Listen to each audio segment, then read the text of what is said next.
Hey guys, good morning, good morning. Guess where I'm at? You know, doing an enema as always, as usual. I'm gonna share this story with you guys. Again, I was suspended from my job. Yes, I was suspended once again. I showed up at the wrong school. The principal saw me with my guitar and she said, oh my gosh, this must be divine that you show up. And, here with the guitar, and I'm at the wrong school, and the school that I was supposed to go to was like across town. So I called the school. She said, call the school and, explain to them and, see what happens. And if not, you can stay here. We'll take you for the rest of the day. And I'm like excited, like, okay. Sure enough, I do just that. I'm trying to get a better angle here so I won't look too crazy. But it doesn't matter because I'm in a toilet bowl on the floor, in the bathroom floor, doing an enema. I'm sure to you guys it's crazy, but to me it's life. Nevertheless, so I told the school, I called the school, I apologized profusely that I attended the wrong school, and it was really no way of me getting over across town because I didn't have a vehicle to do so. They said, okay, that was it. I got suspended. They put me on a do not call list, so I have to see, do not call list, so they're not going to call me. Nevertheless, I stay at this school. She talked about divine. She put me on all these different classes. I shared the class. Would you believe I meet this girl? This girl, she goes, so you're going to sing for me? I'm so sorry. I'm looking at myself and I look horrible, I know. Anyway. I'm talking to this girl. She goes, oh, I don't know if she was a secretary or who she was. She was a teacher, actually. She was a teacher, but she works in the office. And she goes, you got your guitar? She goes, sing for me. I said, don't. I said, you asked me to sing? I said, I pull it. I said, sure. I pull out my guitar, and I began singing Andre Day's song, I Rise. And she goes, I'm trying to think of a way we could fit you in this school.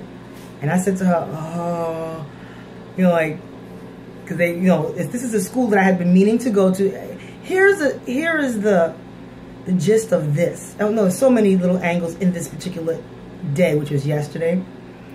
This particular school, one of my students attended this school, and she had been telling me, Ruby, you need to go to this school because they need a music teacher. They need a music teacher. I happened to go there by accident, and the principal sees me with my guitar and says, oh my gosh, this is divine. This has to be divine. And I'm like, that's my favorite word. And then the teacher who works in the office jumps up and says, sing. And I'm singing to her. And she says, all right, so oh my gosh, let's think of a way to keep you in this school. We can get you to school. And I'm saying, oh gosh, I'm leaving for Georgia in my head, I didn't say it out loud, but I told her, I said, I have a lot of things going on, And she goes, and then I started explaining, like, I'm doing this, that, I'm a teacher at music school, and I teach my own school, and I'm a breast cancer survivor. She goes, breast cancer survivor? Me too. I was like, really? She goes, double mastectomy, girl? I said, really? Me too, double mastectomy. She goes, you want to see it? I was like, no. She goes, yeah, I just got my nipple tattoo done. I paid $800. I drove all the way out to Maryland to get my tattoo done. I was like, you kidding me? Because, I haven't gotten that far yet because my neck is killing me. Because, I'm still doing, text coming through. Because I'm still, I still have to get these expanders out. She started mentioning doctors. She goes, who did you see? Sloan Kettering. She started naming all these doctors. And then she named the doctor that I was seeing, the second one that said she couldn't do it anymore for me. And she said, oh my gosh. She was, I don't know, I think she's racist. I said, why do you say that? She goes, that she had, when she did her exchange, they exchanged the expanders to the breasts, her lungs collapsed. Yes, her lungs collapsed, and the doctor did not even call her. I think maybe, not being a racist, but the woman, her lungs collapsed. She didn't call her patient to see how she was doing. All other doctors called. This doctor did not call. The same doctor that I had, the last female. And She said her lungs collapsed. She was in the hospital for 2 days, and the doctor never called. And she finally saw her and said, what happened? You never called me. She goes, I sent my secretary to call you. She goes, no, that's not you. That's your secretary. You didn't call to see how I was doing, blah, blah, blah. And, in my, so I know that I've already exchanged, I changed doctors already. It's my third doctor because she felt like she couldn't do nothing anymore, and she would not do anymore. And I felt like I wanted more. I wanted her, more. I wanted it done until I was satisfied, until I was happy. And she just really wanted to stop. But nevertheless,